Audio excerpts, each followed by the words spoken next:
So, hello, I'm Dr. Victoria Clout, and I'm going through our topic 2, which focused on understanding acquisitions, both direct and indirect. And we were interested to calculate things like consideration, and then we're going to match them in the next week's topic with the fair value of identifiable net assets. And this will help us to determine whether we have goodwill or gain on bargain purchase. So the first tutorial question for this topic, it's asking about a company, Slow Silver Limited, and it says that they're listed on the Australian Securities Exchange. They have a large number of shareholders, each with a relatively small parcel of shares. Then Slow Silver holds shares in one other entity, this being Quick Gold, and Slow Silver owns 30% of the issued ordinary shares of Quick Gold. The remaining 70% of the shares in Quick Gold Limited are dispersed among a large number of shareholders, none of which in ownership interests of more than 3% of Quick Gold Limited. Each share in Quick Gold and Slow Silver entitles their shareholder to one vote at an annual general meeting. So we're asked to determine whether Slow Silver Limited would be required to prepare consolidated financial statements. So embedded within that requirement, we need to be thinking about, is there evidence of control? Does Slow Silver have control of Quick Gold? Does it have the ability to govern? And is it over relevant activities? And is it going to be receiving a return of profits of Quick Gold, which is subject to the variability of the profits of Quick Gold? So all of this will then help us to determine whether we should consolidate Quick Gold and Slow Silver together in a Slow Silver group. So it's important we go through these steps in terms of solving this question.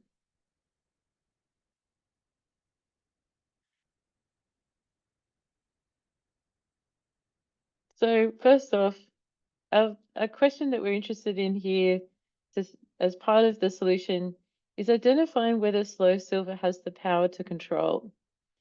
So in terms of the information in the question, we were told there was a 30% shareholding of Slow Silver in Quick Gold. So that it makes it a bit more difficult for us because if it was 50% or more, we could say clearly they have the majority of the votes. But when you have less than 50% shareholders and shareholdings and having less than 50% of the voting rights, you then have to go to the evidence about the other shareholders. So what about the 70% of shareholders? So the question said that they were dispersed. So we can see that this means they're not able to come together. They're not able to control over Quick Gold. So they're all separate small shareholders. None of them they lack the ability to come together and block Slow Silver. So that means that Slow Silver casts the majority of votes. They exercise them, they come to the annual general meetings, and they vote. So essentially, it's almost as though they have 100% of the votes, because the other 70% of the shares, those shareholders are not voting. So it allows that having that majority allows Slow Silver to do things such as electing the majority of the board of directors. And then if they've elected a board of directors member, then they can pass resolutions at the general meeting and they can control Quick Gold. So they're able to make decisions over relative and in terms of relative to that size, that 30%, because of the dispersion of the other shareholders. So does Slow Silver govern an entity to obtain benefits from an activities? So the clue in the question was that they have ordinary shares. So ordinary shares are entitled to one dividend, and that dividend is subject to the variability of the profits of that particular company. So when Quick Gold is profitable, the management may issue a dividend, but if they're not profitable, then no dividend would be issued.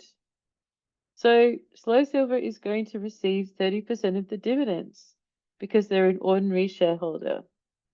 And the second point there, there are variable rights, and that they can be involved through their ability to govern. They can elect the board of directors, and then they're able to participate in that return.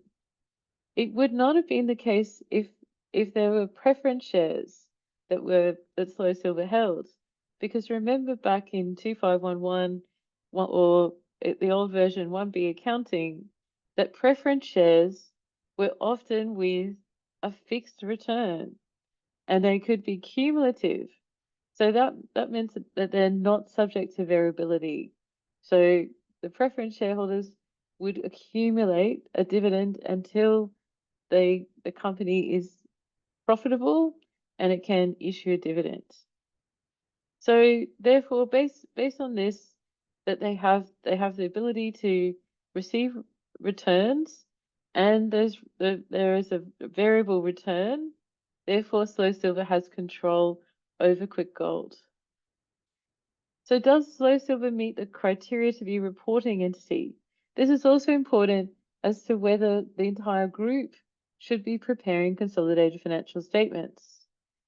So there was that information that Slow Silver is listed on the Australian Stock Exchange.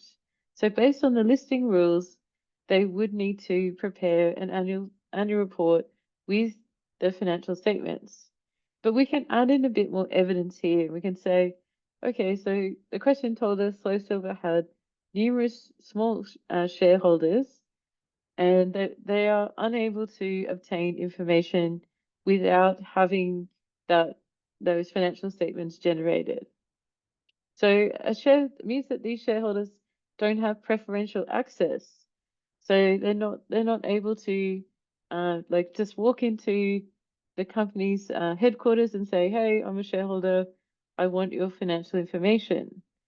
So if there are numerous small shareholders, it means that they are reliant on the production of the financial information in our financial statements. So it's evidence to support that Slow Silver needs to prepare financial statements and be a reporting entity. So Slow Silver Group, it has users who rely on general purpose financial statements for information for decision making. Therefore, Slow Silver Group is a reporting entity. So overall, everything that we've done here, it suggests Slow Silver is a reporting entity. We've seen that there's evidence for control. So they would need to produce consolidated financial statements on behalf of, and we probably call it the Slow Silver Group, which comprises Slow Silver and Quick Gold. So of course, this is quite a stylized and quite simple question. It's just to get you thinking about the evidence of control. For a real company or a real, a parent and a subsidiary here, we would use lots of accountants, maybe some lawyers, to try and comb through all of the evidence. So it would be a much more rigorous analysis for a real company, of course, and they might be trying to not consolidate. So they might be trying to find as much evidence as possible, and they might even try and work out, okay, who are the other 70% shareholders? Is there any reason why we shouldn't be consolidating? So of course, acknowledging this is quite a stylized, simple example, and really just to get you started and thinking about, is there evidence of control? And there is judgment involved. That's why there's an accounting profession, and accountants get involved, and they need to use this kind of knowledge. And that's why we're teaching you this in this particular concepts, so that you can do this kind of judgment in practice. But of course, it would be much more rigorous if it was a real company. So let's move on to tutorial question 2. So the second question is starting to get you to think about, how do we calculate consideration? Consideration is the amount that is being paid to make the acquisition. So this could be for either a direct or an indirect acquisition. So it's applicable in both cases, and it's really the amount of money and other types of consideration that the acquirer needs to pay the acquiree in order to execute the deal. So sometimes this is referred to as a deal structure, or it could be a term sheet. So what are the terms of a merger and acquisition? So it would be very easy if our consideration was always cash. That's not always the case. So sometimes there's a mix of cash and equity and other components in terms of the consideration offered. Why is consideration important? Well, it's important in terms of comparing it to the fair value of identifiable net assets that are required so that we can determine whether there's goodwill or gain on bargain purchase.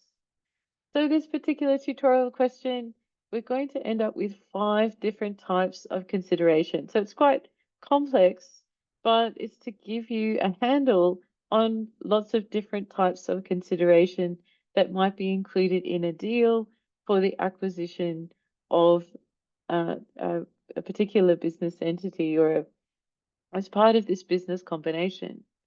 So here's this question. So ABC Limited purchased all of the shares of DEF on the 1st of April 20X7.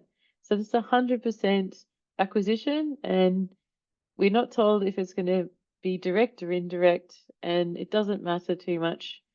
It doesn't matter at all for these calculations of consideration.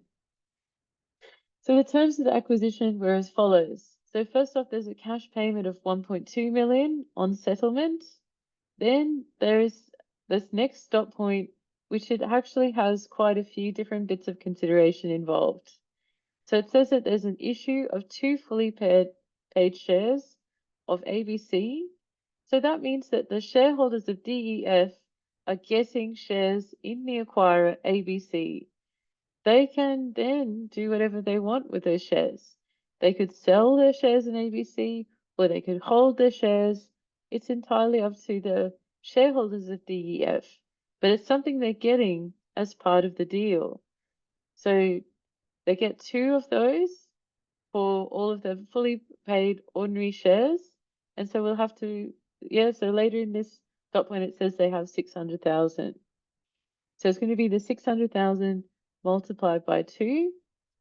And then they're also given some cash, and it's $5 for every ordinary share in DEF.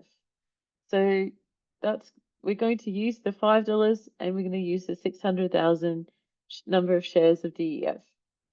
Then it says that half of the cash is payable at acquisition, and the other half at the 1st of April 20X8. So that's in 1 year's time. So what we need to think about here is that so half of it is already in fair value terms. So $5 times 600,000 times half, that's already in today's cash. But the other half is in 1 year's time, so we'll have to discount it. So we'll have to keep looking at the information in this question to work out that discount rate.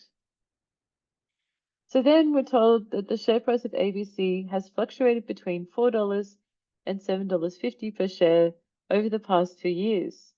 When negotiations began with DEF in January 20X7, the share price was $5 per share. When the general public was informed of the takeover offer, the share price rose to $7 per share. When control of ABC was achieved, so this was our acquisition date, 1st of April 20X7, the share price was $6.50 per share. So that's how we're going to measure the fair value of ABC shares that are part of the acquisition. Then the next paragraph says the directors of ABC agreed to compensate the shareholders of DEF should the share price of ABC's shares fall below $6 in the first 4 months after the takeover, i.e. up to 31st of July 20X7. The directors are confident that the shares will not fall below $5.75 in that period. So what's all of this mean? It means that there is a contingent component of consideration, And it's a kind of guarantee. It's in case the shareholders of DEF were concerned about a fall in the share price of ABC because they're receiving ABC shares. And it's contingent just between $6 and the $5.75 of what they predict that range is, and then it's based on the number of shares that are issued. There's no probability mentioned, so we're just going to leave it as is, no need to multiply it by any probability. So then we're told that there's some acquisition related costs associated with the acquisition. So some share issue costs, independent valuers fees, solicitors fees, allocation of managing director's salary. So share issue costs can be netted off, or we decrease the share capital. So we can put it in because it's directly related to issuing the shares. But we don't put it into consideration, and we don't put any of these other items into consideration because they are just simply expensed in the period as per the way that we account for an acquisition. Then there's some information about the managing director, that they spent some time, but this is also expense. So this information is excess. It's just one of those acquisition related costs that we're told to expense in the period, and we don't remove it from consideration. This last bit, ABC's incremental borrowing rate is 8% per annum. So this is going to help us discount the future payment, where we had half of that cash being paid in 12 months' time. So this is basically the opportunity cost, or what other activity could be done with this money, gives us our discounted future amount of that second payment, because it's in the future. $1 today is not worth the same as $1 in 1 year's time. We've got to discount it, and it's going to get paid. It's just the discounting brings it into fair value terms.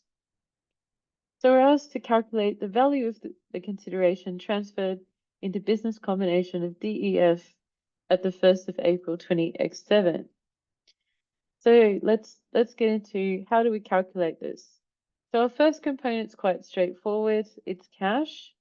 It's 1.2 million on settlement. So that's our first element of consideration.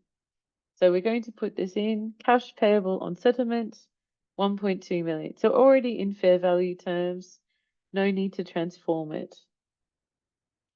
So now we had that additional bit of cash that was supplemented and on top of those shares. So we have that paragraph where it talks about like some additional, so $5 for every ordinary share in DEF, and half is payable now. So we can do that half now, and this is going to be our second component consideration. So it's $5 per share times the 600,000. That's the number of issued shares of DEF Limited, and half is payable now. So half of it is already in fair value. It's already cash today. So this is our second component of our consideration, 1.5 million. And we'll next get on to that other half that's payable in 1 year at the 1st of April 20X8. So here we have the deferred cash 1 year later. So that question told us there was another half payable in 1 year's time. We use that incremental borrowing rate 8% to help us discount. So here we've got our calculation. So it's the $5, the cash per share, 600,000, the shares issued of DEF, and then half, this is the deferred half, and then multiplied by 1.08. So this is the incremental borrowing rate, and we're just discounting the deferred payment due to the time value of money to give us our third component of consideration in fair value terms of 1,388,889. Now the shares in ABC. So the question told us that there was this issue of 2 fully paid ordinary shares in ABC plus another $5 cash for every ordinary share in DEF. So, and we were told about when control of ABC was achieved. This gives us the acquisition date. This is going to be the fair value of the share price of ABC, so $6.50. So we're now going to calculate what is the value of the shares that are issued. So it's 2 shares for every 1 share of DEF, and it's based on that 600,000 number of issued shares of DEF, and it's based on the acquisition date share price. So that's the fair value of the shares, $6.50. So this gives us our fourth component of consideration, 7.8 million. So we can now put this into our calculation as well as another component of consideration. So then we've got the contingent consideration, or this is the guaranteed portion. So the directors were confident that the shares will not fall below $5.75 in that period. So we calculate this, and so it's based on the shares. So 2 shares for every 1 share of DEF. So 2 multiplied by 600,000, the shares of DEF, and then the difference. So it's that fall between $6 and $5.75. So they don't think it's going to fall below that, and they're only guaranteeing this decrease. So the value of that contingent consideration is going to be 300,000. So that's our fifth component of consideration. What about the acquisition costs? Well, these are going to be expensed in the period, except for the share issue costs, which are deducted from equity. So we would be able to debit share capital and credit cash for these share issue costs because they're deemed to be essential for the issuing of those shares. So maybe it was a stockbroker fee, and the stockbroker went and found out all the share records of the shareholders of DEF so that they could send them the shares in ABC, something like that. But it's absolutely essential for the share issue, and that allows us to deduct from the share capital. But otherwise, all the other acquisition costs are just expense in the period. So here we go. We've added up all of our different types of consideration, and we get the total consideration transferred. So that's going to be 12,188,889. So what we could then do with this consideration total is to compare it to the fair value of identifiable net assets of the company that's being acquired. So in this question, it's Quick Gold. So let's have a little think about this. What if Quick Gold's fair value of identifiable net assets was 10 million? What's that going to give us? Goodwill or gain on bargain purchase? So 10 million is less than the consideration transferred. So yes, we would have goodwill of 2,188,889.